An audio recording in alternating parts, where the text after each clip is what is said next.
Hi, everyone, and welcome to episode 246 of the Tick Bootcamp podcast. The title of today's interview is Forgiving Spirit, an interview with Gabriella Bordonaro. My name is Richard Johannesson. And I'm Matt Sabatello. Folks, we've come to understand that Lyme is an isolating disease. It is particularly a socially isolating disease. And one of the things that we learned from this young woman is that in order to be able to heal on the Lyme disease journey, you have to have a forgiving spirit. You have to forgive the people who have isolated you. In some cases, we're going to have situations, we have friends and family who aren't as supportive as we expect or we would like them to be. But we can't allow that to be an additional impediment or an additional immune suppressing event. And we've learned from Gabby that in order to heal from Lyme disease, you have to have a forgiving spirit. So without further ado, we are really excited to introduce to you the forgiving spirit, Gabriella Bordonaro. Hey, Gabby, and welcome to the Tick Bootcamp podcast. Hi, how are you? Well, we're really excited to have you, Gabby. We've been trying to get you on the podcast for a long time, and we've finally been able to connect with you. And Matt and I are really excited to share your story with the folks in our community. So, Gab, why don't you talk to our folks about where you're from? I'm from Syracuse, New York. I grew up here, and it's a good little area. It's small, but there's a lot of people. We have Syracuse University. My mom used to work there. My uncle used to play football there. So my mom comes from a family of 6, so very big. But yeah, we all kind of live in the same area, which is nice. I'm very family oriented. Have a lot of people around us. But yeah, Syracuse it's a good little town. Cool. So I understand you're a college student, Gabby. So where are you going to school? I go to Lemoyne College. I actually went to St. Bonaventure University in my freshman year. And then that was actually the year after I got sick. So I came home. I took a medical leave my fall semester of my sophomore year. And then I transferred to Lemoyne the spring semester of my sophomore year, and I've been there since. And I actually will be getting my master's next year in marketing. So that's something I'm excited about. But and I'm really excited too. And I'm excited to know that you're going to one of the sister schools to my daughter's school over at Scranton. So it's really cool that you found your way to one of the good Catholic sister schools over in upstate New York. Yes, definitely. So, Gabby, talk to us a little bit about what it was like to grow up in Syracuse. Now, you're growing up in the Lyme Belt. You're a young woman. You're 21, and your entire life has been spent in the Lyme Belt here on the East Coast. So, talk to us about what it was like growing up as a child in Syracuse, New York. Yeah, so growing up, I was very active. I have an older brother. He's 6 years older than me.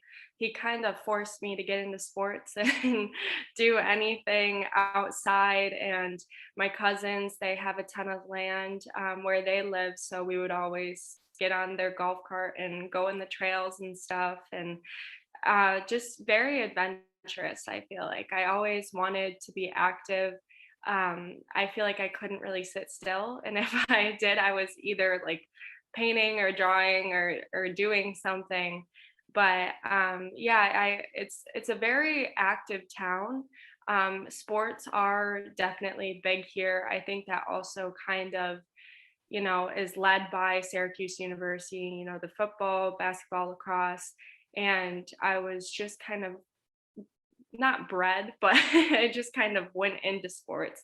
And I played basketball, lacrosse, volleyball, and soccer since I was little. My dad was my coach for basketball, which it had its ups and downs for that, but definitely made me learn some things. But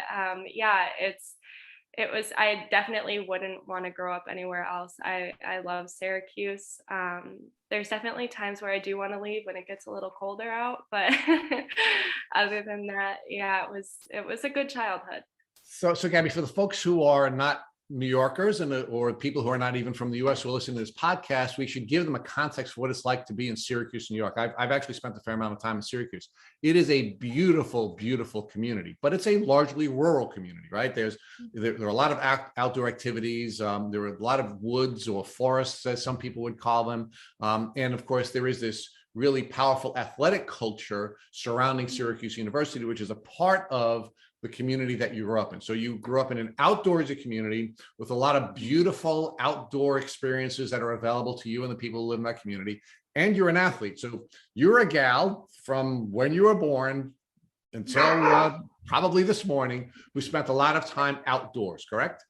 Yes, definitely. And I used to live in Manlius, which is about 15 minutes away from Syracuse, and that's very rural. Um, Lots of farms. My house was directly across from just like the woods and stuff. So I remember growing up and my parents would always tell me, watch out for ticks. And when my cousins and I would be on the golf cart and stuff like that, we would always try to make sure we were being safe and like watch out for poison ivy and stuff like that. But it's definitely, there's woods surrounded by everything. If you're not in the city, it's kind of, a given that you're going to go down a road and see some farms and some cows and stuff like that. But yeah, I feel like even in the summer or spring, when you're in Syracuse, when it starts getting nice out, you just go outside because you try to take in as much as you can because most of the year here it's freezing. So yeah, most of my time was spent outside and just being adventurous and finding things to play with outside. And yeah, definitely. Let's build out one other part of your childhood. I could tell from the video that we have, that of course is not a part of this podcast, but you have a couple of dogs, right? So have companion animals always been a part of your life while you were growing up in Syracuse? Yes, definitely. I grew up, I want to say when I was little, we had a cat when I was born. His name was actually Evil, but that was the first animal that I had. And then after that, we had two other cats. They were brothers. And then we got our first dog, Molly. She was a golden retriever when I was 9. And then those were kind of, it was just the three of them because Evil had ran away and we never found him. But yeah, dogs and cats have been in my life most of my life. Molly passed away in 2016, I believe. And then we got my dog Wrigley. She just turned 5. And then over COVID, we got Chatham, who we named after Chatham, Cape Cod, because my family and I vacation there all the time. And he's going to turn 2 in April. So, yeah, dogs. I honestly think part of my healing journey was having my dogs with me because it can get very lonely. And it kind of felt like the days that I wasn't feeling my best. I felt really weak. I didn't feel like myself. It felt like Wrigley would always know that something was wrong. And she always, cuddles up to me and will sleep in bed with me. And I think that having them has definitely helped me a lot in my journey. So now let's talk about ticks and tick diseases and Lyme disease in particular in the context of growing up as a child in Syracuse, New York. You said that your parents would tell you to be careful about ticks. And of course, you have these companion animals who are going outside and coming inside, and they may have ticks on them as well. So talk to us about, what you did to try to keep yourself safe from tick diseases, what your parents do to keep you safe from tick diseases, other than saying to you, hey, Gabby, don't get a tick on you when you go outside. Yeah, so I mean, growing up, I hadn't really heard of Lyme disease. I knew that we would take the dogs to the vet and they'd test them for Lyme and they would get like a certain medicine for it and stuff like that. But it wasn't anything that was of like as big of knowledge around Syracuse. I feel like it's not really talked about even in the doctor's office. They don't really mention it when you say you have like symptoms. I think that it there's not a lot of knowledge around it in Syracuse. So growing up, my parents, like I said, they would tell me watch out for ticks, and my aunt and uncle and stuff, and we would always check ourselves. But it wasn't something that was like first on my list to worry about as a kid. And I never really did any research on Lyme disease before I was diagnosed. I hadn't heard of anyone who had it. Like I said, I thought it was only like in dogs, which now I definitely know that's not true. But yeah, it's not as big as a thing in Syracuse that people know about. But I definitely think that, you know, we could have taken more caution when looking for our ticks if they were on us, after we went outside, after we my aunt has like paddle boards because she has a little pond in the front of her property, and so we would go on the paddle boards in the pond, and now that I think about it, there was probably ticks all around there. So it's definitely a little concerning that we didn't take as much caution as we should have. But I think at that age, we didn't really know any better, you know? Right. So let's talk about the kinds of warnings your parents were giving you during your childhood when you were going out with your cousins and doing those kinds of things, right? So they did say to you, watch out for ticks, right? So you were generally aware that ticks were something you should be concerned about, but you didn't really think it was something that you really needed to take action on. It was just sort of like, something out there that, was not good, but you weren't taking any specific steps, or you didn't have any specific actions that you would take to protect yourself from ticks, like the type of clothing you would wear, or putting on bug spray, or having a specific way of checking yourself. You just sort of like, you heard about it. It was something that was really more that dogs had to worry about, and you just sort of went on and lived your life, right? Yes, yes. And like I said, how Syracuse people don't really know about it. So I don't think I really blame my parents because they didn't know too much about it, Of course. you know. But it's definitely, now that I think about it, we should have taken so much more, like should have worn the right clothes, and like you said, bug spray. Like we would have bug spray, but it would just be for mosquitoes and stuff if we'd be out having a bonfire or something like that. But um yeah, it's crazy now to think about how kind of careless we were about it. But I Well, like, and that's another thing that we should probably focus on. So, I mean, you're going to school in the shadow of one of the top universities in the country, Syracuse University, right? They have a really good school system where you go to school, right? Where you're going to elementary school and middle school or junior high school and high school, right? Did you take any health and science courses? And in any of those courses, did you learn anything about ticks and tick diseases and how to protect yourself from getting sick? yeah, I mean, we learned about ticks. I honestly, now that I think about it, it wasn't something that was like of importance when we did talk about it. It was kind of just like in passing, like, oh, this is an insect, you know, it can have Lyme disease. But I now that I think about it, it's not something that they really implement very like strongly, I guess. Like anything about Lyme disease growing up in school, I said, I've heard about it a couple times when I was growing up, but it wasn't anything that really stuck out to me. I did go to private school um, from kindergarten up until halfway through 10th grade.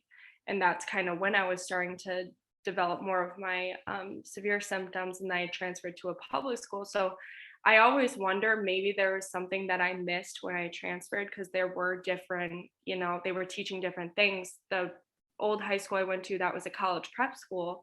And then the other one was a public school. So it was, I honestly feel like I kind of missed out on some things because I transferred halfway through the year, but I never remember really learning about Lyme disease and having, you know, the actions to take when you get bit, or how to prevent it and stuff like that, which I definitely think needs to be something kids are taught about, and that they know what actions to take.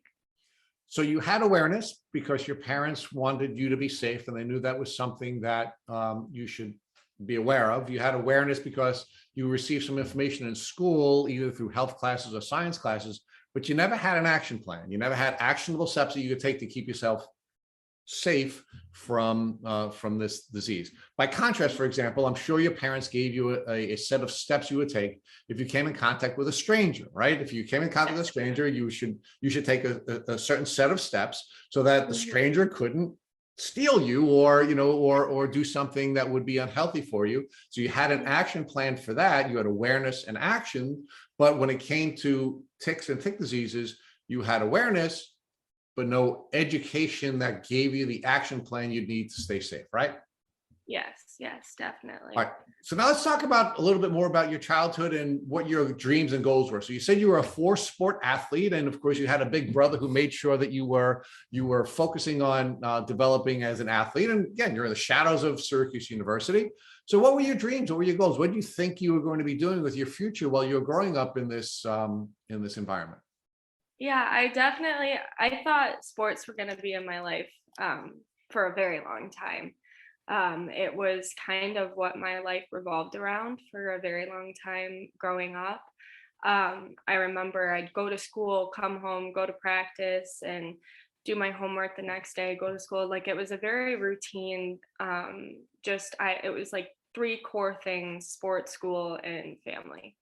Um, and when I was growing up, my mom actually was diagnosed with breast cancer in 2004. So I was 4 years old. And she also has some autoimmune diseases. She has Graves' disease, sarcoid, and scleroderma. So growing up, I was always kind of near like the hospital. I was always kind of in the doctor's office, listening to what was going on with my mom. And I was introduced to the medical field, I feel like, at a very young age. Um, I always wanted to help people. I knew that from the start. I wanted to be a nurse or some sort of, like pediatrician or something like that. But definitely being in that environment of being in the hospital a lot, just being with my mom and stuff, it definitely had an impact on me and what I wanted to do. Um, that has since changed since I've been diagnosed, but I definitely knew I was going to be at least like helping people or trying to make an impact on someone's life in the future.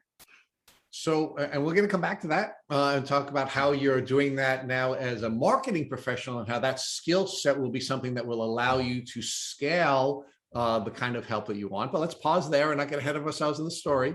Um, talk to us about what your health was like during your childhood, and when did you start to see the symptoms that you now know to be Lyme disease?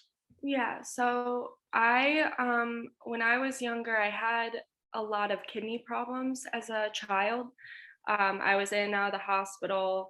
It was kind of all I remember as a kid. And then I remember at my pediatrician, I had like the biggest file out of all of the kids. This was before they had like the computer technology to keep it in the system, but it was a running joke with them every time I'd come in because it would get bigger and bigger and bigger just because I was having these random symptoms that as a kid I was always in pain, it felt like. And my parents didn't know if it was because of sports or if it was just growing pains, but I vividly remember crying myself to sleep because my legs just, it was unbearable pain.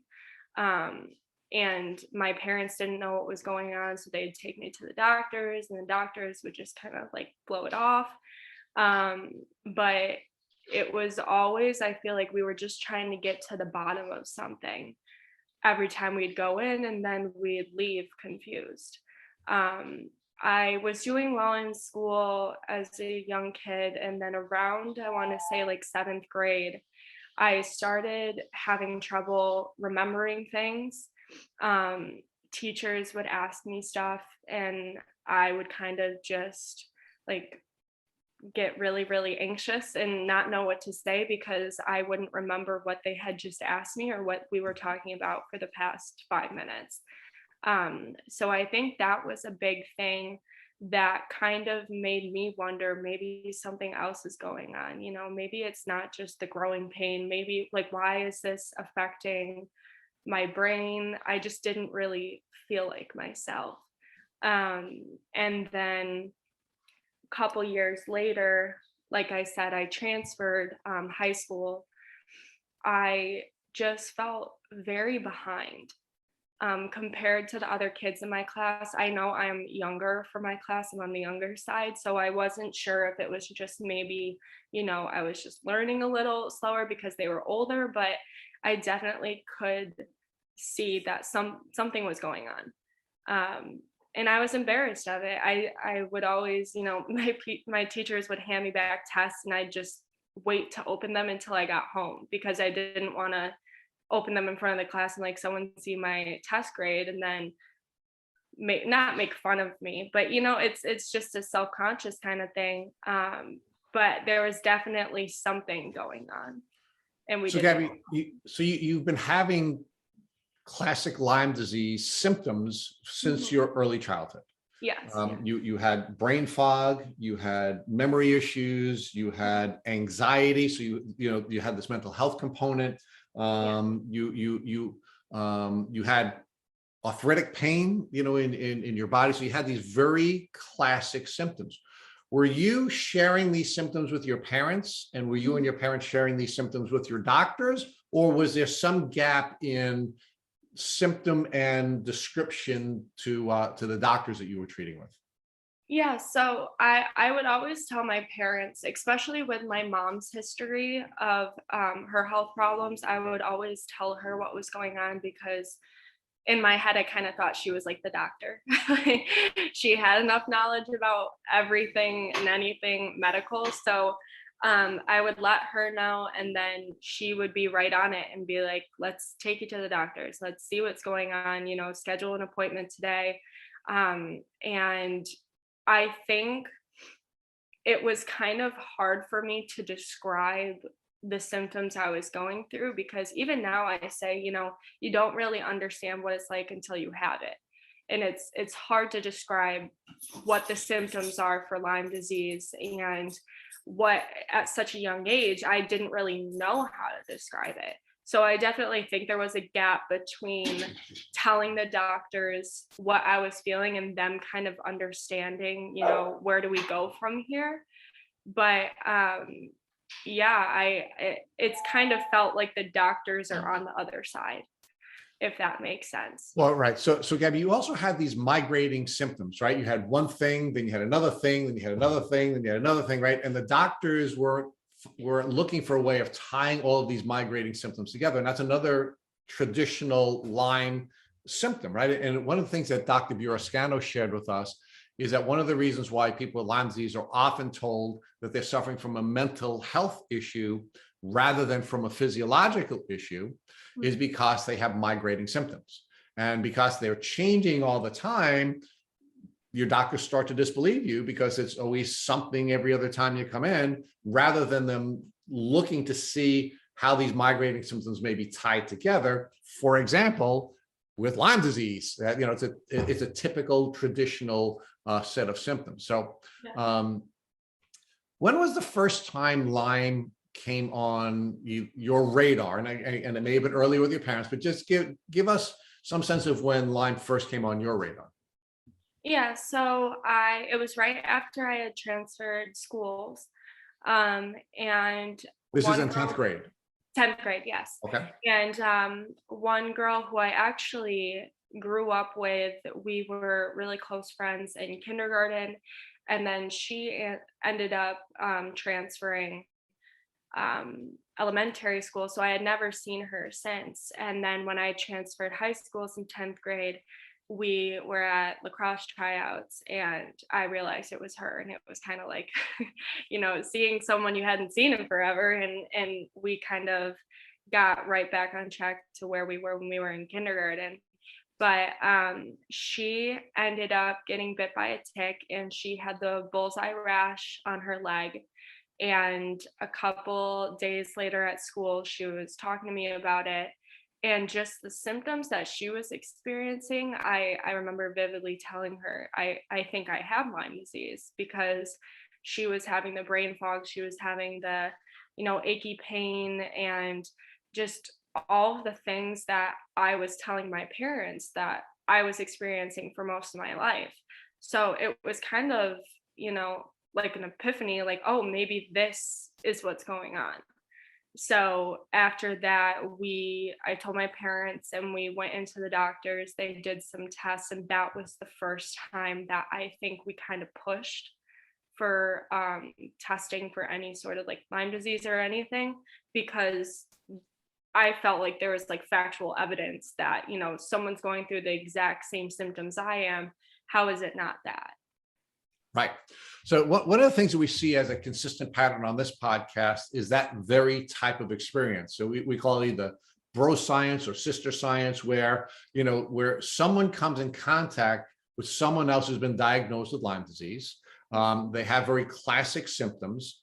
They identify the identity of symptoms, and then you go back to your doctor and say, "Hey, doc, why have you tested me for Lyme disease? One of my friends has exactly the same symptoms I have, and I'm wondering why this isn't something that you should have tested me for in the past, and will you test me now?" Right?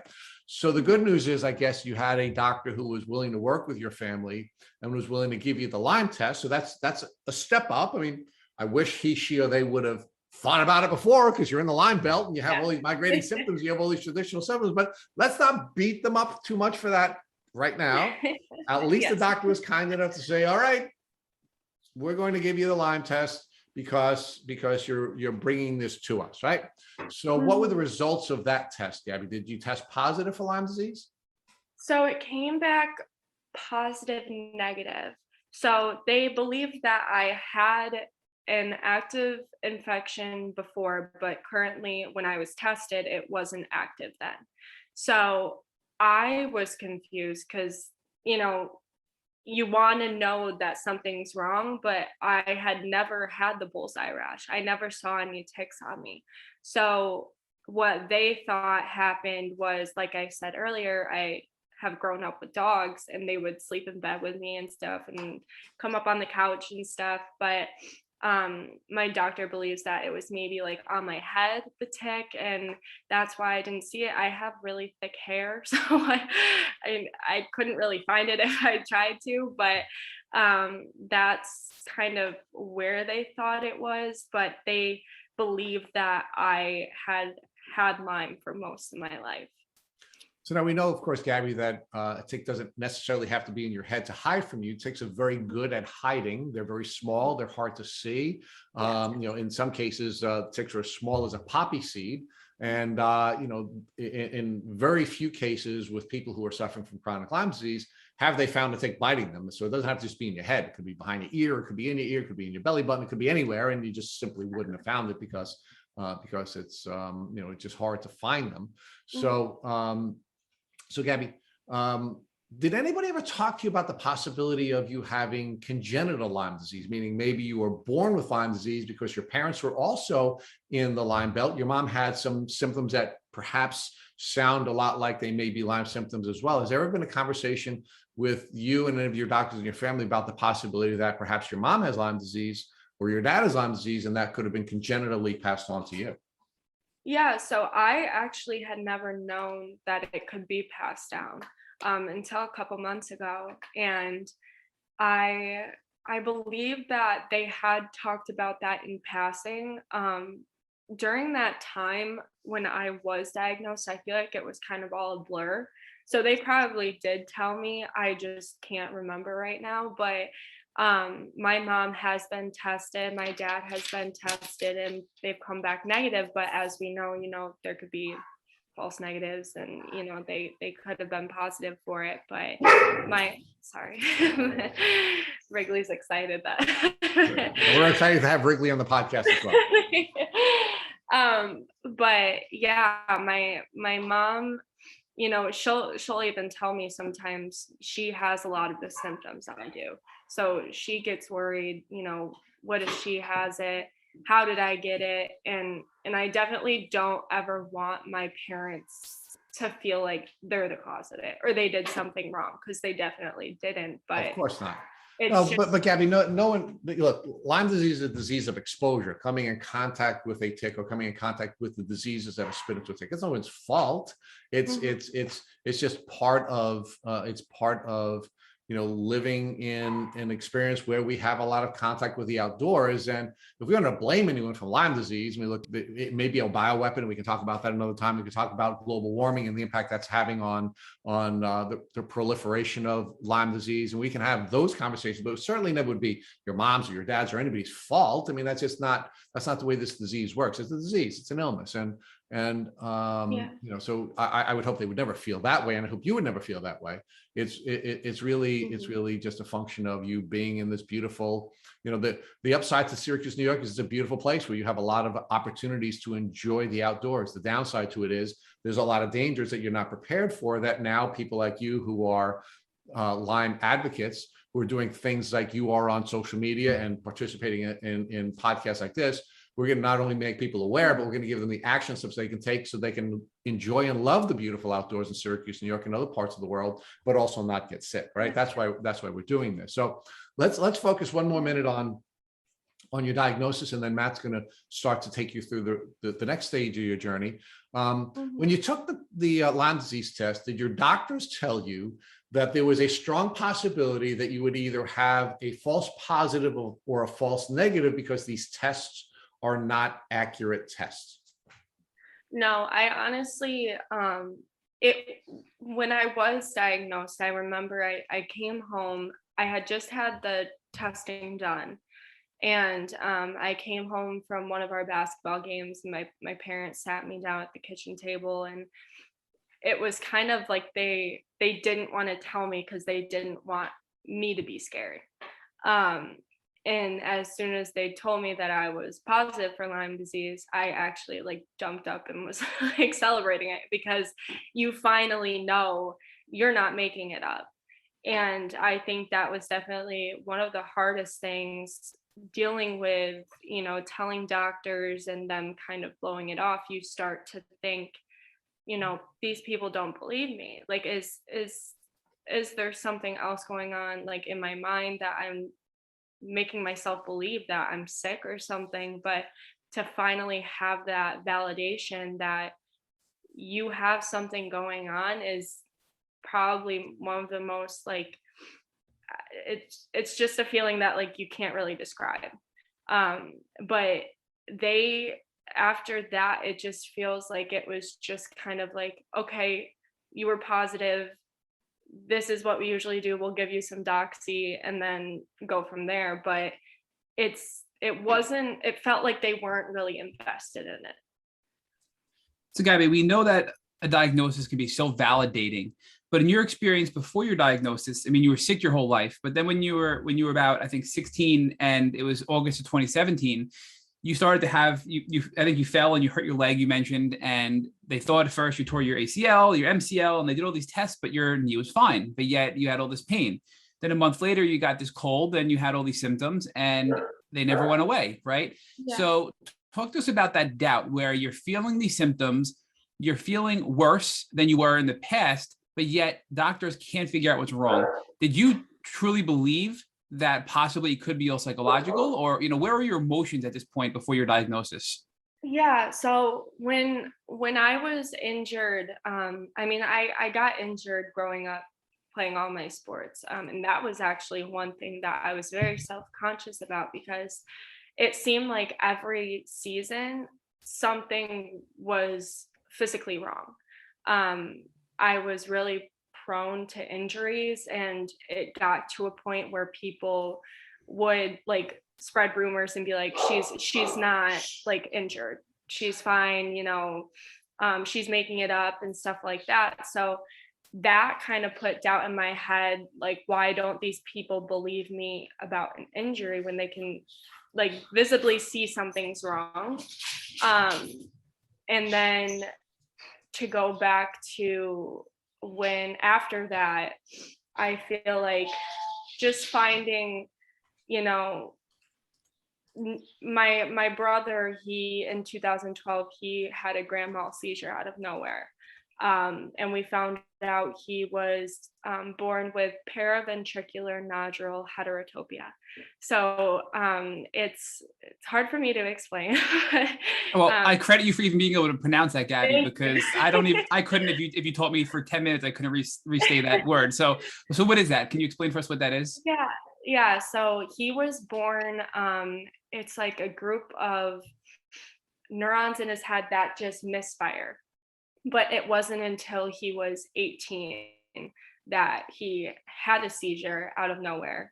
And they actually, when they were taking him to the hospital afterwards, they thought he was having a stroke. Um, Jake he was never really sick as a kid. They didn't know what was going on. So after a ton of testing, they found out that he was born with that disease, and a lot of males who are born with it, they don't live very long.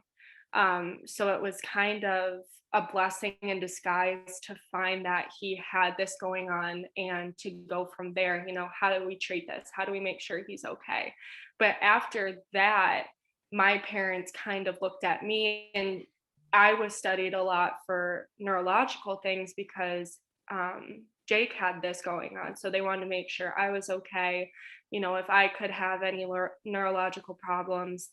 And all that they found was just that, they just said I wasn't really learning as fast as the other kids, but it wasn't like anything that they could pinpoint that was going on neurologically with my head. But I feel like Jake kind of gave me that fire to see what could be going on in my head, if that makes sense. Gabby, what I'm hearing, I think, is that your brother Jake gave you the desire to continue to see if there could be something wrong, but you really doubted it. You doubted if it was something in your head or something that was real, but your brother kind of motivated you to push you to keep looking for an answer to your problems, it sounds like. Yeah, and like I said, Jake had never been sick before. So seeing that, something could come out of nowhere and you would never know that he had this disease, I think that kind of gave me a reason to keep looking further. And, when they would do certain testing, like you said, there could be the false positives and stuff, but that could be with any testing. They might miss something when they're looking at an MRI of your head, or when they're just doing like tests just to see your memory or something like that. But I've always, since then, I feel like I've tried to get to the bottom of things and understand why things are happening, what's causing this. Like, was I born with this? Like you said, my parents might have had it, but I think that definitely sparked something in me that just wants to find out why. Gabby, was Jake diagnosed prior to you getting your diagnosis and prior to you getting your worst when you were 16 with your knee and your other symptoms before your diagnosis? Yes, so he was diagnosed in 2012, and he was actually a freshman at Lemoyne at the time, studying communication. And he went through a really hard time at school because he was missing a lot of school. He was kind of, dealing with some things. They put him on a really, really high dosage of medication for the seizures, and that completely changed his personality. So he was having a hard time, and that was definitely a hard time for my whole family. I feel like there was so much going on at the time. My uncle was sick. He actually eventually passed away that year. And my brother was dealing with this, seizures, it's like your whole world flips upside down. But it's just, it was definitely eye-opening to me, because to see someone who was so healthy and so active growing up to just have their whole life change in a matter of like a day, it definitely changed my perspective on things and how I see things. Yeah, but do you think, looking back, that your brother's sudden diagnosis after being so healthy and this health scare with your family, you mentioned that, people with this disease generally don't live too long. So there's a lot of emotional consequences of this diagnosis. And then shortly after your uncle passing away, you've been sick your whole life. You're getting sicker and sicker. Do you think that was a catalyst or a trigger for your worsening symptoms because it weakened your immune system due to the stress and allowed Lyme to take over your body even more? Yeah, I definitely think that.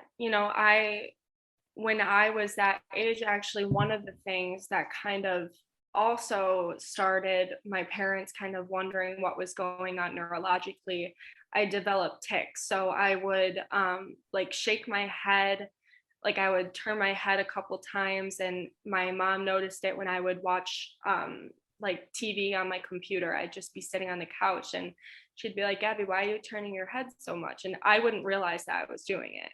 And then it got to the point where it was more of like OCD. So after my uncle passed away, I gained a lot of anxiety because, like I said, all this was happening at once. And I remember I would go to my room and I would take off my jewelry and I put it on my desk, and I had like 5 bracelets on my wrist, but I would have to put them in order on my desk. And if they weren't completely lined up, then I would have to put them back on my wrist, take them back off, and then do it again. And I would go downstairs, and when my parents and I would like go upstairs to go to bed, I would walk up a certain amount of stairs and then I would have to go back down because my brain would think, okay, if you went up these stairs wrong, something bad's going to happen. And I think that that was a trigger, after seeing what sickness can do to people. I just became so worried that something was going to happen that I just tried to do anything to prevent it. And in my mind, fixing these little things or doing things a certain amount of time kind of gave me like closure, I guess, that like everything, if this was okay, everything else would be okay. So my parents kind of worried, what's going on. I had never done that before. And that's actually what also led to me getting like neurologically tested, MRIs and stuff like that to see if something else was going on, but it never came back with anything. But that's definitely been like one of the biggest symptoms when I start feeling like I'm having a flare up. I develop a lot of stress, and then my anxiety comes back, the OCD and stuff like that. And I'll walk into a room a certain amount of times, or it's just very like, why am I doing this? And I'll get very frustrated with myself, but I don't know, how to stop it. It's just like something that happens, and I've heard people go through similar things with Lyme, but I never knew that it could be from the Lyme. Gabby, a couple of comments on that. And you asked, how can we stop it? And it sounds like you, from what we know about you already from offline, you've made progress and you're continuing to make more progress, and that it's gotten better already. And Rich and I just want to share with you that we've heard this before. You are not alone. These symptoms, OCD related symptoms, anxiety, depression, all of these out of the blue symptoms that come along with Lyme disease, which comes from brain inflammation, which comes from the toxins and these pathogens in your body causing these physiological symptoms, right? It can get better. As you treat and as you get better from Lyme disease, we have seen countless people have debilitating, crippling anxiety and depression and OCD to now have none. So there is hope. And for you and everybody listening, there is hope, and you can and will get better from this. So please don't lose sight of that. And the other piece of all this is, when you're that sick and you have that much going on in your life, who wouldn't get anxious and depressed? When your brother gets diagnosed with something out of the blue and he's a healthy young man, and then your uncle passes away, you're struggling with your own health. We're human. We're going to get anxious and down on ourselves emotionally to begin with, but it gets amplified by the bacteria and the infection in our body. So it is something that is out of our control to some extent, but we can get better. We just have to keep treating. And I'm telling you, Gabriella, I'm sorry, calling you Gabriella.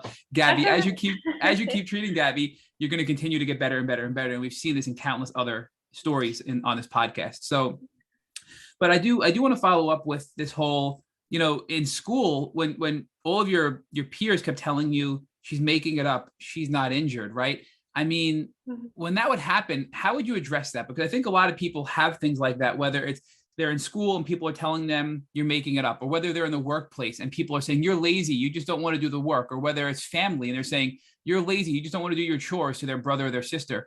How did you respond to that? And looking back, what advice would you give to people to better manage those social situations when you're dealing with an illness that people don't understand? Yeah, I definitely think, that had a big effect on my self-confidence and just I think when people would say that stuff, I would get really hard on myself. I remember I would come home crying from school and my mom would be like, Gabby, you're everything you're going through is valid. You know you're sick, you know that you're experiencing these things, you know you're injured, but it definitely took a toll on me. And it was hard before I was diagnosed when people would tell me that, because I was like, why you're judging someone when you're not going through it yourself. You don't know what I go through every single day and how much pain I'm in and the anxiety that comes with it and stuff like that. So it was actually one of the main reasons why I transferred, because it was getting to the point where I couldn't focus in school because I was worried what people were saying about me in class. And if a teacher asked me something and I didn't respond right away, and it took me a little while to kind of form a sentence to respond, I felt like I was just going to be made fun of the rest of the day. So it was definitely a really hard time in my life, kind of navigating all of this together. But I definitely think having my family there with me, they've always been very supportive of me. And they've always been by my side and making sure that I know that I'm loved. I need to stay true to who I am. I need to kind of stick up for myself, but I've always had a hard time sticking up for myself. I've always been very shy. And as a kid, I just kind of avoided confrontation. I still do.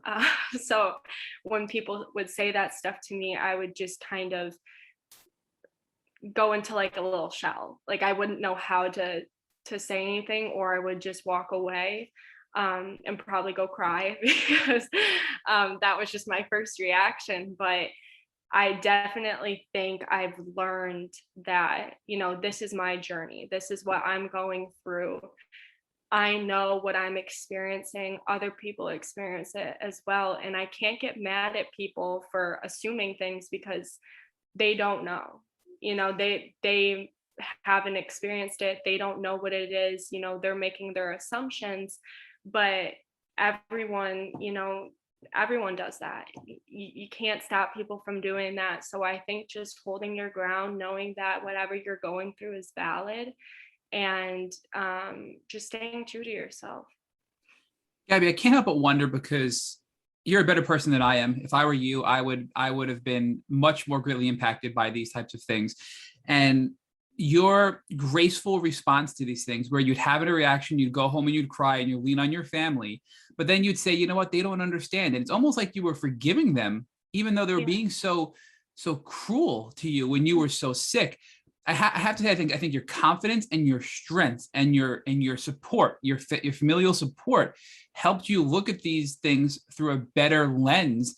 And because you weren't getting overwhelmed, constantly by these things, and you would process them in a healthy way and then forgive them and move on, you were allowing yourself, before you even got a diagnosis, to put yourself in a healing mindset, because we know how much stress can inhibit your immune system and make you even sicker. So looking back, do you think that that was a blessing in disguise, your family support and your mindset and your attitude towards all these haters that were just being really, really cruel, that you were actually putting yourself in a really good spot to start treatment once you got your diagnosis? Yeah, definitely. I mean, growing up, like I said, I went to a private school. I was always in church every week. And I think that my faith has definitely helped me. It's gotten me through some really hard times. And I think, if you're gonna let what people say get to you, I mean, I still do. There's really no way around it. No matter what someone says to you, it's gonna affect you in some way. But I think I've learned that the more anger and hatred you keep in yourself, it delays your response to healing. And it's kind of like you're holding on to something that they're probably not even still thinking about. And so when I have, experienced these other things in my life where I've, a lot of people in my family have passed, and I've just experienced a lot of grief. So I think that, you never know what's going on in someone's life. So for them to say something or act a certain way, they could be doing it because they're going through a hard time. So I can't really judge them for how they react to things, because that's just, what they're used to. But the only thing I can do to make myself feel better is to kind of stay true to myself, to know that whatever they're saying, they probably don't really mean. It's just coming from another place of anger from them. But I've just always tried to, my mom's like an angel. So she's always told me, just be kind, always be nice to people. Like I said, you never know what someone's going through. So she's just always instilled in me, just be the better person. Just don't stoop down to their level, and I think that that's something that's definitely helped me with my healing journey, and knowing that, everyone's journey is different, and no matter what someone says to you, it's not going to change what you're going through. So Gabby, your non-judgmental, forgiving, kind, loving attitude is something I think we should all aspire to, because that's going to help us live better lives and also help us live healthier lives and help us expedite our healing from tick-borne illness. And generally I ask people, what did you do before you got diagnosed that was helping you and you didn't know it was helping you? And you're already answering these questions, right? By telling us just your attitude and how you were being so forgiving, yet being attacked by all these people. And another thing you just shared with us that I think was very helpful before you got diagnosed, that was helping you in your healing journey and with your health, is the more anger you hold on to, the more you're going to delay your response to healing, I think you said. And I think it's really powerful, because I can tell you several years ago, Gabby, if anybody said to me that my anger was keeping me sick, or there was something in my head or my emotions that was causing me to not get better, I would be triggered and I would get very upset with that person, because we've been gaslit by so many doctors. We've been told it's all in your head, you're crazy. And then we get so defensive that we don't want to hear it when it comes to our mindset and how our emotional health can either help or hinder our healing. And I think what you just said is so powerful, because we're not saying you're crazy. We're not saying it's all you're nuts, right? We're not saying that you're delusional, but we're saying that the way we approach things and the way we can let these things go or harbor onto this anger will have a significant impact on our healing journey. I think that's a really, really important lesson that you're sharing here, Gabby. And I know I need to embrace it more. And I think everybody listening should take that as a reminder to just be kind and forgiving and loving like you are, and that those attributes will help them on their healing journey significantly. So thank you for being so kind and sharing that with us. And Rich is never, ever, I can't remember the last time Rich has ever interrupted me in my part, but he's chatting. He wants to add something. This is how powerful your interview is. I'm going to step back for a second and let Rich jump in here. So Gabby, one of the things I wanted to share with you is that there's been some research done recently on anger and the impact that anger has on your immune system. And if you get angry, your immune system actually shuts down for 6 hours. And of course, that gives all of the various microbes that are attacking you an opportunity to attack your body without you defending. So there is a lot of research to support what you've already come to learn through your culture, through your family, through your own experiences, that if you hold on to anger, you are going to get sicker. And obviously that's going to delay your healing. So you are actually right on point with all the research on this issue right now. Yeah, and it's a running joke in my family. I've only sworn like once in my life, and it was just I like don't even remember doing it. But I won't swear because I won't get to that point, if that makes sense. It does. So it's a running joke in my family. My family's very Italian, so swearing's kind of like their second language, but they'll try to get me to, and it's like a little joke, but I kind of find pride in it, because if you let yourself get to that point, I feel like you're letting other people win, if that kind of makes sense. Like you're letting them get to you. It makes so much sense. And you're right, Gabby. These people, they're walking away and they forget 3 seconds after walking away, but yet you harbor that and it has such a dramatic impact on your health. So you're letting them have that impact on you, and we can choose to let that go. And that's what you're saying. And I think that's really powerful. But you did cut, there's two other things I want to follow up with you on. So you mentioned that you're from an Italian family and that you go to church every Sunday, and faith is really important to you and your family. So as somebody who can relate, faith is very important to me. And I come from a very strong Italian family as well.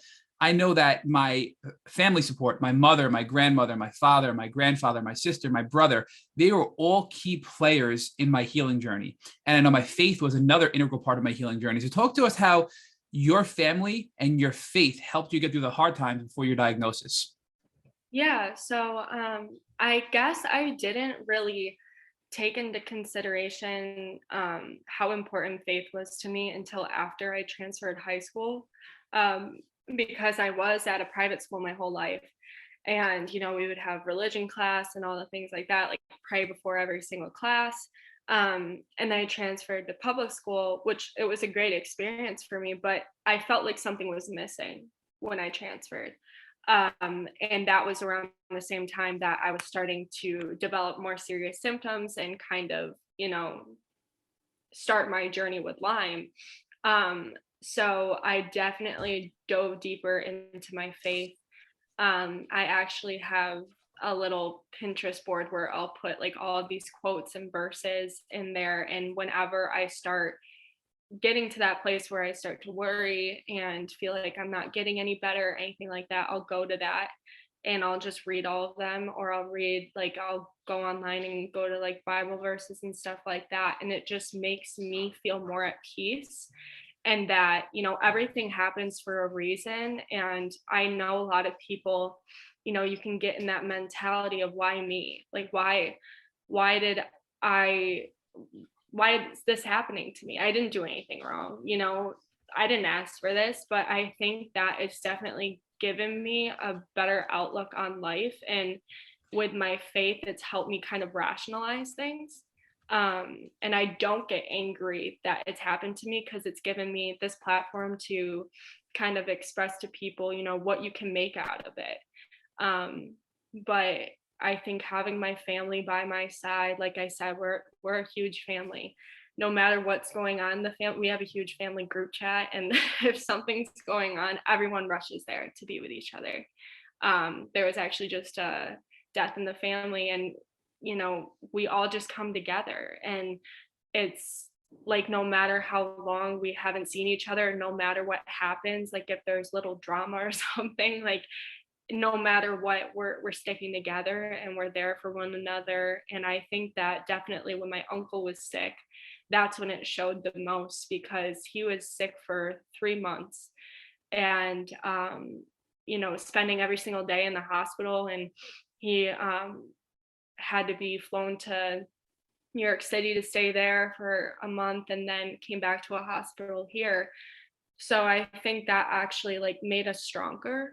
It brought us together, and it makes you understand the importance of family, and having that support system, having those people to lean on, I think is one of the most important things. So I'm incredibly grateful that I have that, because I know some people don't. And I want to make people who don't have that feel like they can have me as their family.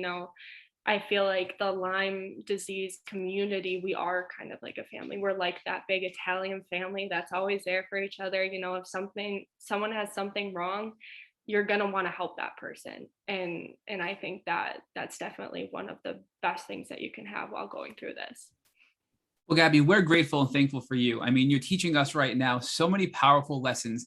And when we speak about detox, we generally talk about detoxing toxins from our physical body. And we haven't even gotten to your treatment yet, right? So Rich and I always focus on, how do you detox? Detox is important. You have pathogens, you have die-off, you have mold, you have heavy metals, you have candida, you have things. And we always talk about, how we got to detox our bodies and cleanse our bodies. But one of the things we rarely talk about on this podcast, but are equally as important, is spiritually and socially and emotionally detoxing as well. And I think you hit on all those points, Gabby, right? You had to spiritually detox. You relied on your faith. You would go to scripture online. You would read the Bible. You'd lean on your friends in these faith-based community. Then you had to socially detox. You were being attacked by these children, and yet you socially detoxed. You would process it and you would let it go, and you wouldn't harbor that anger. These are all really powerful detox tools I think we all have to employ to make sure we can get to our optimal health. And you were doing it before you even knew what was wrong with you, Gabby. So I think, look, hopefully you realize how powerful that is and how important that was and is still on your journey today. So thank you for sharing that piece with us. So on that note, is there anything else that you want to share with us regarding the spiritual and emotional piece and how to be able to, like with physical detoxing, you have to let the bad go. You have to support your body to let the bad out of your body. Any other tips or advice you can give us to let the bad go when it comes to social interactions, maybe even family interactions? Are there people in your family who doubted if you were sick, or, friends, whatever it may be, and even people in the church that maybe had doubted you? Like, any tips or guidance for us on how to deal with those types of people and interactions?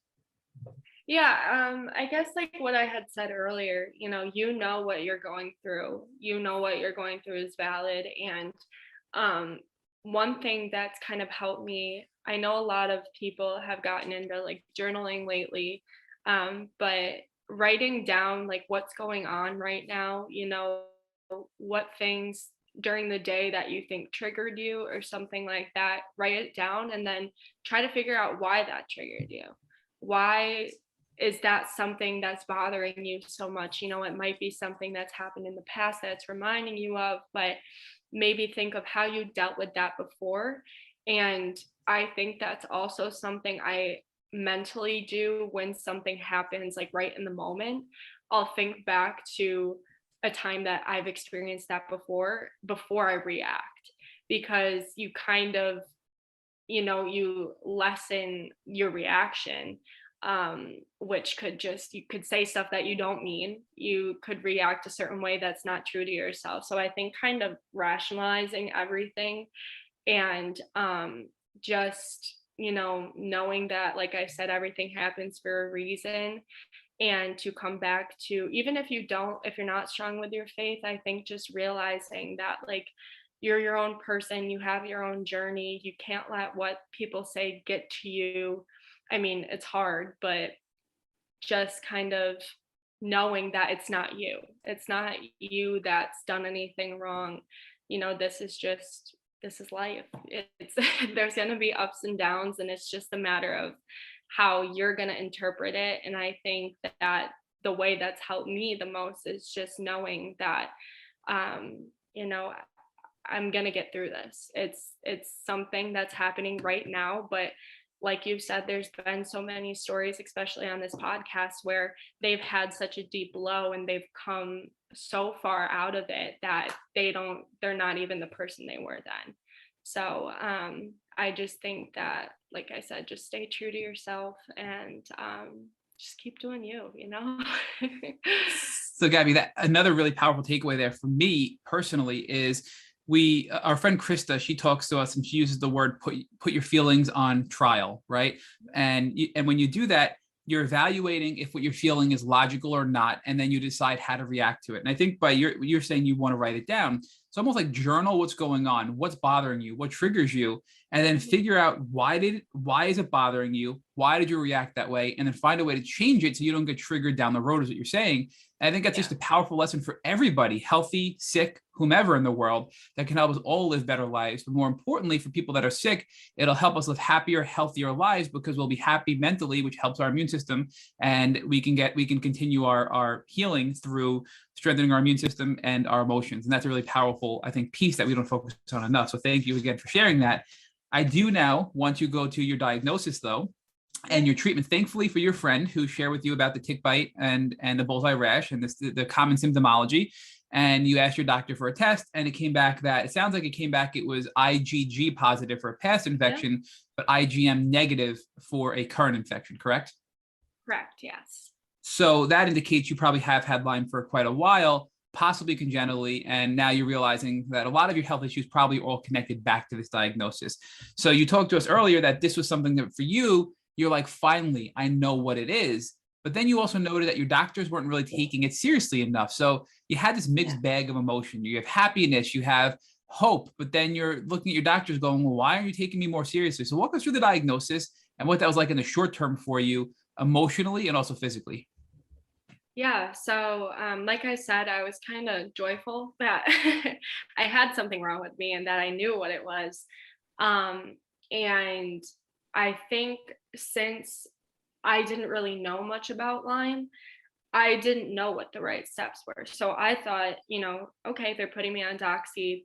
That's good. We're taking the right steps. But it was kind of like they just threw it at me and we're like, okay, we'll see what happens. Um, when it's usually like, they have a set course for so many like diseases and sicknesses and stuff that they know exactly what to do, but it felt like there was kind of like a question mark um, around the whole Lyme disease. I didn't at first know what like the IgG meant or anything like that, so I was confused, and it didn't even feel like they kind of explained it to me. So my mom, she's done all this research on it and just making sure I know what they're talking about. When I get back the labs, we'll have them sent to us as well so we can look at them. It's not just them, the doctors saying, okay, this is okay, everything's fine. But even if something in the labs is like in your blood results is a little elevated or not, it's something that you should look into because something's off. And I think that sometimes within the Lyme disease, like with doctors who don't really know much about it, they kind of just see, okay, it's negative, she's fine. But there could be a ton of other stuff, the co-infections, everything like that. So my parents and I just tried to do as much research as we could. One of my mom was working at Syracuse University at the time, the athletic center, and one of her coworkers' wife had really bad neurological Lyme disease. And she referred me to a doctor in Connecticut, Dr. Katz. And I got out there and he did a ton of blood tests. We sat with him for like 2 hours, just talking about my life and everything, and what had happened with Lyme. And he was the first one that kind of validated everything I was going through. And I think that was really powerful in my journey because, like I said, this whole time I didn't feel like anyone really believed me. And yes, the lab results showed that I had something, previously, but he made me feel like I wasn't crazy. I wasn't the only one going through this. He taught me so much about this disease that we had never had the opportunity to learn about. And he also had me take a cognitive test and helped me realize that I was having problems in my frontal lobe, which made me feel better because I was like, okay, I'm not just dumb. Like I have something going on that's making me struggle with learning and reading and all of these things that I at first was just like, maybe it was just from, trauma from all of like that had happened in the past couple of years leading up to that. But I think from there, it was just my parents and my mission to learn more about Lyme disease, to have the right resources, to know what medications I should be on, supplements I should be on, diets that people don't really know, certain foods that can spike a flare up or anything like inflame, we didn't know anything about that. So it was a lot of information at once, but I think that he was definitely a very important part in my journey and getting better. So I think this is a cool foreshadow to show how much better you are today, because not one person listening to this podcast, Gabby, is going to think that you're stupid or that you aren't intellectually capable, because you're just, Rich and I are chatting offline, just so you know. I have pages of notes. Rich has a whiteboard in his office, and he got up several times to write on his whiteboard, and he keeps telling me what he's writing on his whiteboard. So you're giving us so much great information. And generally, I have to ask questions. You're answering questions before I even ask them. So one of my questions is, what are you doing?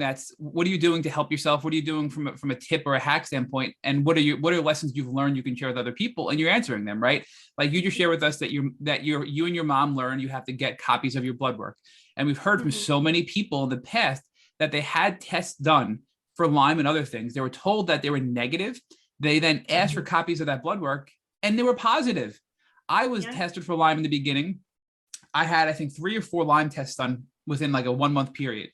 All of them were positive, but they didn't consider it positive enough. And they were CDC positive, mind you, Gabby. It wasn't until it was off the charts that they told me I was positive. And then when I got my blood work later, I realized I was positive on every single one of them. So that's a really powerful tip you're sharing with people who suspect Lyme or even a co-infection. They may know they have Lyme, but they think they have Babesia. Get copies of your blood work and learn how to look at it, because this isn't something like you noted where you go to a doctor and there's a set plan for you to get better. This is a different type of illness that we have to be more proactive in our own healing journey. So now you get your diagnosis, your primary care doctor tests you, and your mom now is talking to somebody who has experience or suffers with neurological Lyme, and you see Dr. Katz in Connecticut. So you're comfortable sharing Dr. Katz's first name with us as well? I'm not gonna pronounce it right, but it's Amaram, I think. But he is out of Orange, Connecticut, and his office is amazing. They treated me like they had known me for years when I first went there. So I definitely think if you can get a hold of him, do it, because he knows what he's talking about. He actually is. I forgot if he's the one who discovered it, but he is very knowledgeable about pandas.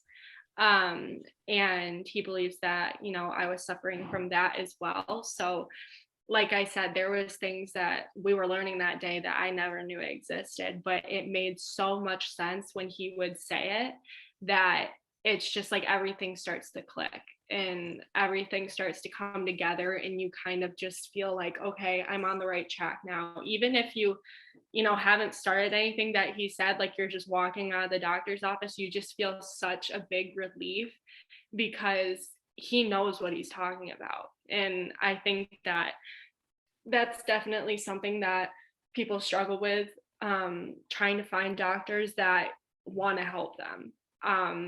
And since my mom had such a long medical history, she always asks for the lab results. She always asks for, if she has an MRI, she wants all of the stuff back to her so she can look at it as well. And it's not just, being like, okay, I know what's going on, but it's also a learning experience, because you want to know what's going on in your body. And yes, the doctor can tell you, but I think it also helps when you can do your own research on it and find out more about, what's really going on in your body, what's causing this, what are things that are making it worse or things that are making it better. So, like we have a whole binder here full of all of our medical stuff, but it's definitely good to look back at, because like say I have lab results that I just got in, I can look back at a couple years ago and see what the difference is in just those past couple of years, that sometimes the doctors won't tell you. Yeah, so Gabby, I think you're giving us another tip beyond just getting copies of your medical records, because doctors could be misleading and tell you have a negative test when you're positive. But additionally, we learn as patients by examining our results, and it empowers us to ask better questions when we engage in our doctors and we engage in the community. But also beyond that, it allows us to do an analysis of our progress. And I kind of have been doing this, but never truly appreciated it until you just described it. I have an electronic folder as well, all my MRIs, all my PET scans, all of my blood work from every doctor. And when I look at it, and Rich and I have these discussions, I'll compare and say, wow, these levels improved over here because I have everything from all my past. So it allows us to make better decisions, see our progress we're making as well. But then again, even deeper, if you're going to a new doctor, you have all this data to bring in a packet to your new doctor. So you don't have to go and get all these copies and ask them to submit it electronically. you can make it easier for your new doctor to come prepared, come educated with the knowledge, and give them the results that you have from your past tests to have a quicker action plan with the new doctor.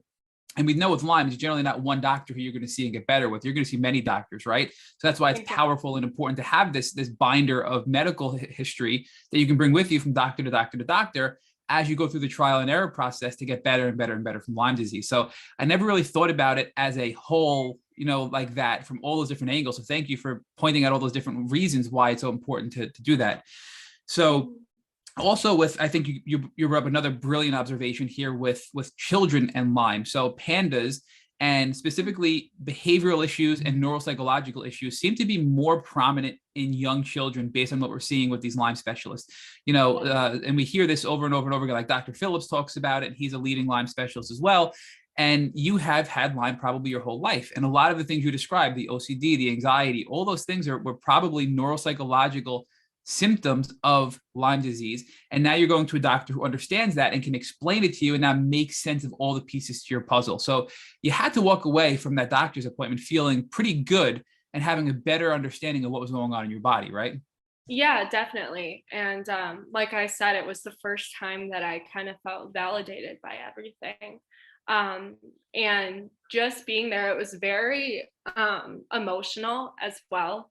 I didn't realize, I get emotional just talking about Lyme disease because it has affected me and so many people so much. But I think that this, like I said earlier, it was such a pivotal part in my journey, just to have a set plan of what to do next and, find things down to the very bottom of what's going on. So I think that that's definitely something that we all need, is that doctor that's just gonna be rooting for you and doing this for you. And, I think that's very hard in places where Lyme isn't very talked about, which is hard in Syracuse to find people who, like doctors who are really knowledgeable about Lyme. So definitely making the drive out to Connecticut is 100% worth it for my family and I. But during COVID, it's been hard. And it's very nerve-wracking, especially with my mom and my immune system and stuff like that, to make long trips out to those cities and stuff. But we have telemeds now, and there's so much more technology that you can work with. So it's great that you have those resources if you need them. So, Gabe, let's talk more about your treatment. So you see Dr. Katz, you have all these epiphanies, and I'm guessing you were going to walk away from this with some treatment plan in place to start with. So what was that treatment plan? Yeah, so he wanted to put me on some other antibiotics. I believe it was minocycline. I can't remember the other two, but there was a plan for, if this one didn't work, we'll try this one. And I think he had that laid out very well. And then, if the antibiotics don't work, we're going to try bicillin shots. If those don't work, then we're going to meet again, discuss how you're feeling. We'll go from there and try to see another plan that works for you and your symptoms and stuff like that. So I was on the antibiotics on and off for, I want to say, until 2020. And I was having a lot of gut problems. I wasn't hungry. I was losing a lot of weight. I was trying gluten-free diets, but it wasn't anything like set. It wasn't like a strict diet, which I think if you do those diets, you need to be strict to figure out, what things are causing certain inflammation or stuff like that. But I tried that for a while. I was on and off for the gluten-free diet. And then the antibiotics just weren't really working. I didn't feel any really better. So we tried bicillin shots. I would have those weekly. And they were in I'm sorry to interrupt, but I just want to before you go on to the injections and the bicillin shots, I just want to ask you a couple of questions about the antibiotics before that, if that's okay. So Yeah. you mentioned that the first thing he suggested, Dr. Katz, was minocycline, which is used by a lot of Lyme litter doctors because it's shown to have more penetration into your central nervous system and to address neurological Lyme, which clearly you had. So did you try minocycline, or it sounds like he wanted to, but maybe you didn't go that route? Yeah, so we tried the minocycline for a while, and then I didn't feel like it was doing anything. I didn't feel any better. I was having more gut problems, so I felt like it was kind of affecting me more than like helping me. So my parents and I talked to him, and then we tried another antibiotic. I can't remember the name of it. And then we tried another one after that because I was still having the gut problem. And we weren't really sure what was kind of causing that. If it was just strictly the antibiotics, or if something else was going on. So he wanted to just kind of try other ones to see if that might help. He knew that if I wasn't feeling well on one, to not just like draw it out and, keep feeling unwell, if there were other options that we could try. So it was kind of like a trial and error.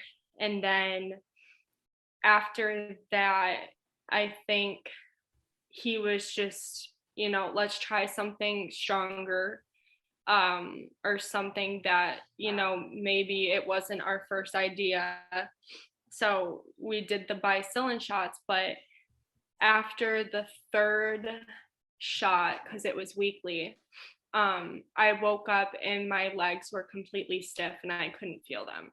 So he believed that I was having some sort of reaction to that, and we immediately stopped that.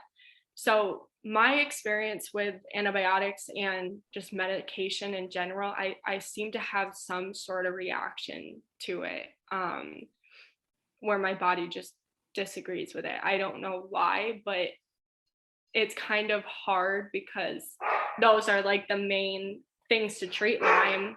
And I'm sorry about the dog. I like it. He's participating. He's excited for you. Yeah, I was gonna say. But it's definitely been hard to navigate, what our next step is, because I've had not a lot of luck with the antibiotics. So that was definitely something really hard to go through, because you're taking these medications, but you don't feel any better, you feel worse. So Gabby, I just want to ask a few follow-up questions and clarify some things. So the bicillin shots are shots that where do you inject them? I know there's shots you can do like your hip, your butt. Like where are you injecting those shots? Yep. So it's intramuscular. They were doing it in my higher in my thigh, right under my butt, and they did those. I would go to my primary care doctor and they would administer them. And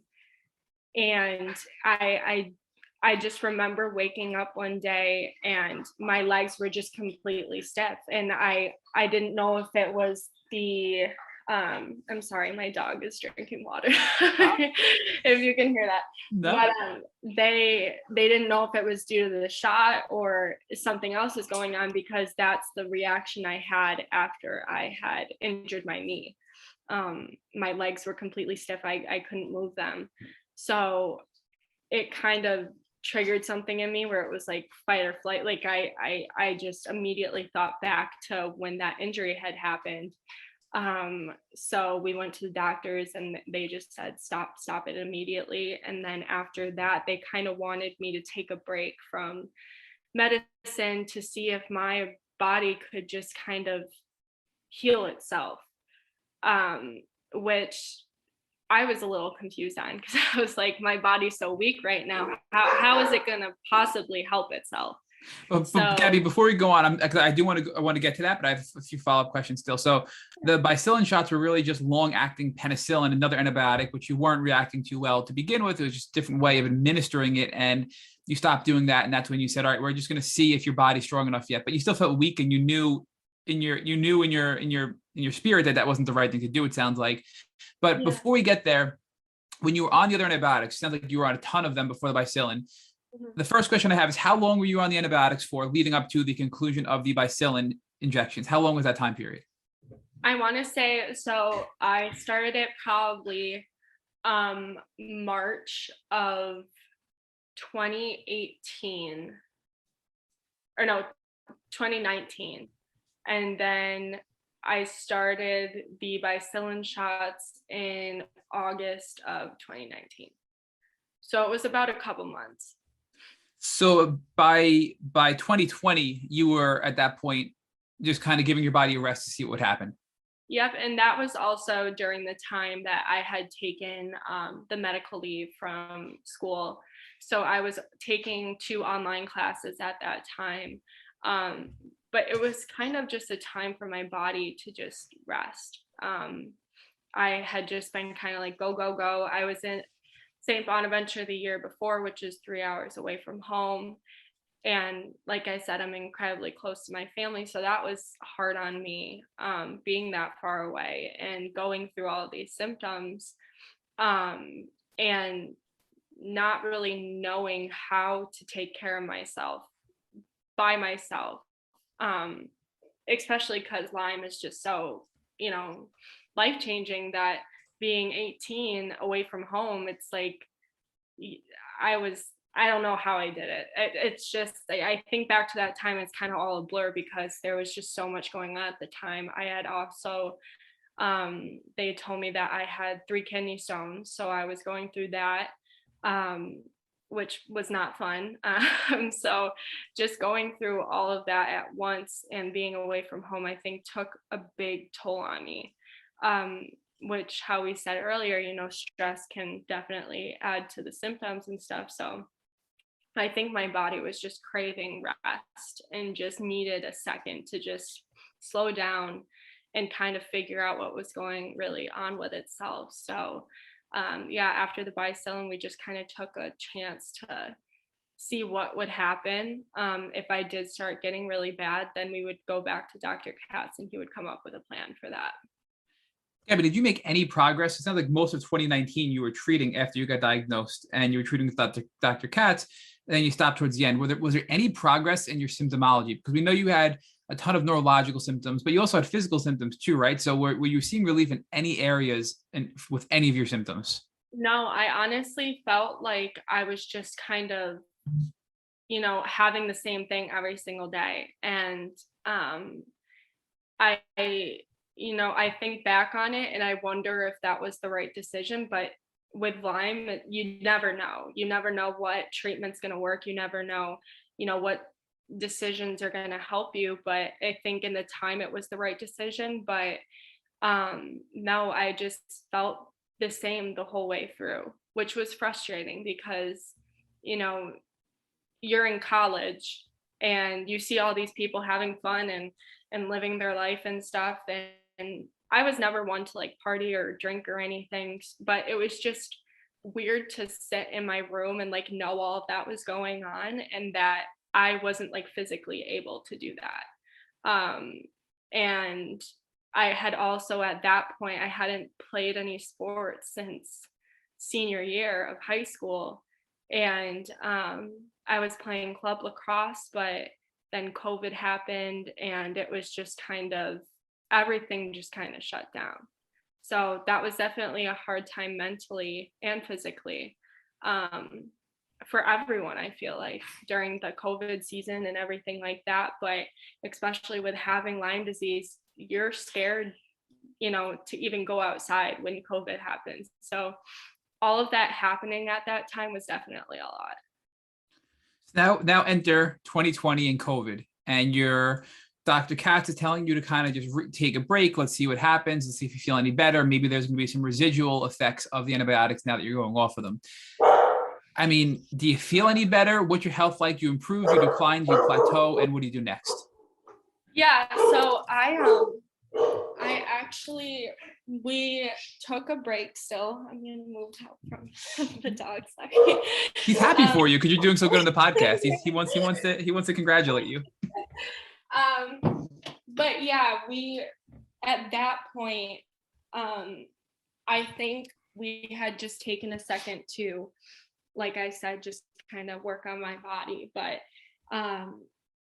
after that, since it was COVID and we couldn't go see Dr. Katz, I had reached out to a doctor who was traveling out of Albany, and she would come to Syracuse like every 2 weeks. Her name was Dr. Natasha Ruiz, I think is how you say her last name. And she had more of like a holistic approach to Lyme disease. So I saw her, and she kind of went like the supplement route, and we were just trying to see if that would help at all. Do you know what supplements specifically? What supplements and herbs she may have been using?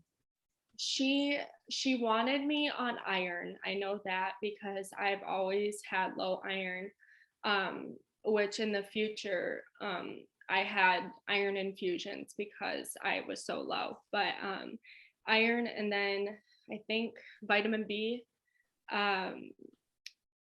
I can't remember off the top. There was a ton of them, but we tried those for a little. And then she actually ended up moving back to Albany. So I stopped seeing her because she was in Albany and it was COVID. So we didn't really have a chance to go out there. So it's been hard these past couple of years, especially with COVID and my treatment, because so many things have been happening that things are just like being stopped, and then you have like all this other stuff going on. I feel like my health doesn't go on a back burner, but I think that it's definitely hard to balance everything. And sure, but Gabby, when you were before you stopped treating with this traveling nurse who went back to Albany, were you seeing progress or any results with this doctor before she left and went back? I was feeling a little better. It definitely wasn't anything extreme. But I did feel like my gut was getting better, which had been a big problem for me. So I think that it was definitely a step in the right direction. But since then, we haven't really done anything. So it's kind of been a waiting game to see what the next step is. But I definitely feel like the supplements did help me. It's just a matter of getting back on them, and it's hard keeping track of all of them as well. I feel like everyone who has Lyme and even doesn't, just medicine in general, remembering to take them and having them available and stuff like that. So it was just a matter of everything happening at once. I think it's just kind of taken a step back to see what the next step is and to see if my body can kind of heal itself. But Gabby, it sounds like you stumbled into the natural world after being in the Western world, or you stumbled into this Eastern world of supplements and natural medicine.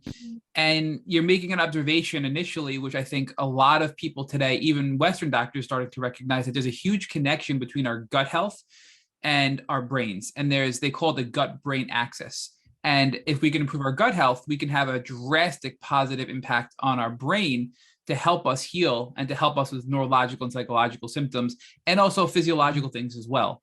So, this is something I think that's now your kind of interest is peaked in, but because of COVID, you really it sounds like you've just sort of been kind of leveling out since it was a traveling nurse, Gabby, right? Am I saying that correctly?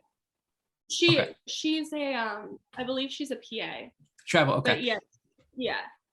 So since then, has your health pretty much been leveled out? Have you gotten worse? Have you gotten better from that point to the present date? Where's your health kind of been since then?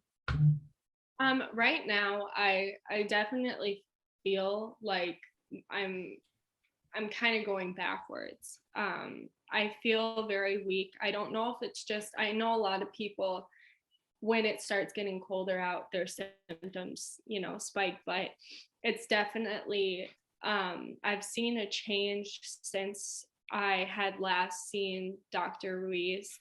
But I just feel weak again. I feel tired, brain fog. just most of like the common symptoms. It's definitely not as bad as I was when I was first diagnosed, which I'm extremely grateful for. But I think right now it's just trying to find the right treatment and just getting to that point. For Dr. Katz, my next step was to get the EMG procedure, the nerve conduction study, in order to be approved for IVIG treatment. But with COVID happening and stuff, and the doctors kind of being booked, we're just waiting to get in for that EMG conduction study. So that's kind of the next step from here. So, I mean, you're obviously not feeling great, but you've made progress. But I mean, I know you're still a full-time student, Gabby, and you're working part-time, I think, right? So the fact that you're able to go to school full-time, work part-time, do things like help people through this podcast and advocate on social media to help other people in the community, I think that alone shows the progress you've made. And I hear you that you want to and will still get even better. But I mean, look at the progress you've made, though. Yeah, exactly. And I always talk to my parents. I don't know how I do all that right now. It's kind of it's kind of I feel like I'm just on a routine and I just keep going. But yeah, I'm definitely grateful that my body's strong enough to get me through this, and I know that, you know, it's not gonna give up on me if I keep pushing. So I think just doing things that help me mentally and physically is key, and, you know, eating the right food and, like you said, taking the right supplements, just doing stuff that's going to benefit you is one of the most important things in the Lyme journey. Because if you're just not really caring about how you feel, then you're not going to get better. So I think that it's definitely listening to your body, listening to how you feel after eating certain things or doing certain activities. You know, I don't play sports regularly anymore, but whenever I have the chance to, I will. And I exercise, I work out almost daily because it's something that makes me feel normal again. So I think finding that thing, that activity or hobby that makes you feel like you is most important in this journey. So Gabby, let's take a look at the future. So your next steps are going to be IVIG. You're waiting for approval by doing the EMG. And now you're doing that in collaboration with Dr. Katz. Walk us through what is IVIG and how can it help you in your journey? Yeah, so what I understand of it is it's giving you the antibodies, I believe. I haven't looked too much into it because it isn't like a definite that I will be able to get it. But my the coworker's wife who worked with my mom, she had it, and it was weekly. And it's kind of just giving you the not the ability, but the antibodies or something that can make you strong enough to fight this off, because your body can't produce it itself.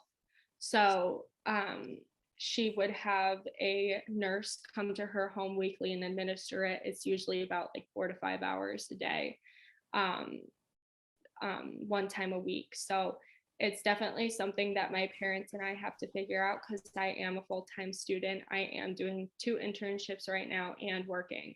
And then I will be starting graduate school in August. So it's kind of a balancing act of all of this. And but I guess just waiting to hear back if I can have that EMG, and then if I am approved, just waiting till that. But it's definitely something that I hope can be done. I hope it will help. I have heard wonderful stories about it and that it's helped multiple people. So I think that gives me a lot of hope. So Gabby, now let's talk about your transformation, right? One of the things that I think I like and sometimes feel sad about when I'm doing this podcast and I'm representing, when I'm interviewing young women like you, you're the same age as my youngest daughter, is that I see a great deal of maturation in the people who have gone on this journey. I see not only emotional maturation, but I see intellectual maturation. You're obviously very smart, and you're obviously very, very mature for a young woman. So I think that is certainly a beautiful piece of this journey. And I also have seen a very interesting pivot in your goals. You said that during your childhood, because your mom had so many different issues and you spent so much time in doctors' offices, both with your mom and with yourself, that you had this heart for wanting to help people. And I think it's really interesting that you pivoted from wanting to be a medical professional where you could help one person at a time to now becoming a marketing professional where you can help people at scale. So talk to us about how you made that pivot from wanting to help people one-on-one in the medical industry to now learning how to help people at scale through your marketing degree. Yeah, definitely. So I think it wasn't until 2019 I got an opportunity to work with Syracuse Athletics marketing department during their basketball season while I was home from school. And I think that kind of opened my mind to what's really out there other than, nursing or being a doctor and stuff like that. But it was something that I didn't realize that I had a love for. I've always loved to create. I would always draw and paint as a kid and just like make little art projects. So having the ability to create and to do that for someone else to kind of deliver their objective like through marketing, I think is really fascinating. And I started to kind of grow my knowledge in it after that. It wasn't until COVID that I decided that I didn't want to pursue the nursing career because, having Lyme disease, being in that environment, it is very risky, especially with this pandemic. So I think that I looked back at, what else makes me happy? What have I enjoyed in the past? And that was marketing. So I switched my major to marketing, and from there, I have done multiple other internships. I worked for a baseball team this summer, doing marketing for them. And then I right now am working for a marketing firm through Lemoyne. They're called Heights Global Marketing, and it's a student-run firm. And we work with organizations all over the country and New York, and we just kind of fulfill their needs, their marketing needs. And it's very, very interesting to see, all these different companies, but how they kind of relate to each other within marketing. And I always say, like, if I can make someone else's life easier, that's all that matters, or impact them in some way. So I definitely enjoy what I'm doing now. I'll be working as a grad assistant for Lemoyne Athletics next year during grad school, which I'm really excited about, to still have that sports kind of industry within my life. But yeah, I think it's cool how you can use marketing for so many different things, while still helping people and delivering their objectives to people and getting it like across everything. So yeah, I'm excited. So let's talk about that, Gabby, because we started this podcast by talking about the limitations of the educational system that you went through, where you were living in this beautiful community and you had opportunities to enjoy the outdoors, and you love your animals and you're cuddling with your animals all the time. And unfortunately, you were not given the tools you needed to be safe. But now through your marketing skill set, and you're learning that through some of the top marketing places in the world, that Major League Sports and college athletics, and where marketing is a premium, and they've been at the forefront of marketing. You can now use these marketing skills, and you could use your creative talents to now change the world by providing the information to the world that you didn't have and your family didn't have during your experience. Yeah, definitely. And I think it's it's just cool to learn every day, like how you can use it in so many different ways, and the people that you meet, especially through marketing, and how it's such like a teamwork kind of thing. I never thought that I'd be getting my master's, so I'm kind of proud of myself for that. It was You should definitely. be. I'm proud of you as well, and Matt is Thank as well. you. Thank you. And it's kind of surreal to think I'm graduating this year, because there has been so many times where I've doubted my brain and how smart I could be, but it's definitely emotional to see how far I've come since I was first diagnosed. So yeah, this is definitely a big, but it's definitely a big part of my life right now, just to see kind of how I've grown as a person, and to see how I can help people.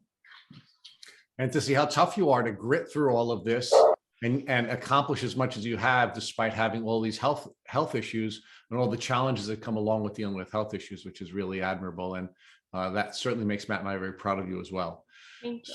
So now I want you to teach us one more thing, because this has been an unbelievably powerful learning experience for me, Gabby, quite frankly. I can't tell you how much I've learned from you, and we'll talk more about that offline. But I need you to teach me one more thing. If God forbid your mom, who's been such a wonderful advocate for you during the course of this entire process, and has been there for you through all of these medical battles, came into your room right after this podcast and she had a tick biting on her arm, what would you recommend that you do so she wouldn't have to go on a chronic Lyme disease journey? I would definitely have her save the tick, call the doctors, push for tests, no matter what, just, make sure that your needs are being met. We definitely need to take more caution outside. I think Syracuse and anywhere in general just needs to be more knowledgeable about Lyme disease and what can happen. I think, it should be something that's taught in high schools and touched upon more, and even in the news.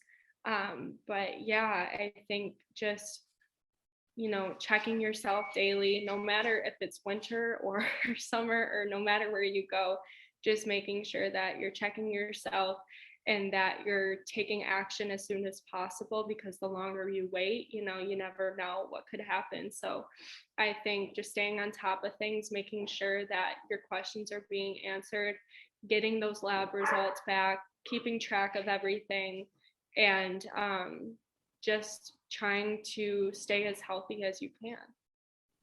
Gabby, I can't thank you enough for sharing your beautiful journey with the community known as the Tick Boot Camp. Thank you so much for having me. I appreciate it.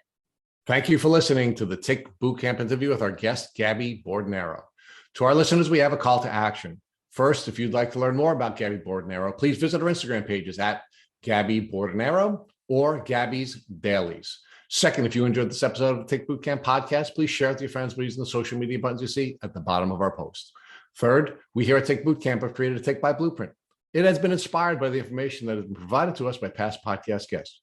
We urge you to visit our website at tickbootcamp.com to view our blueprint.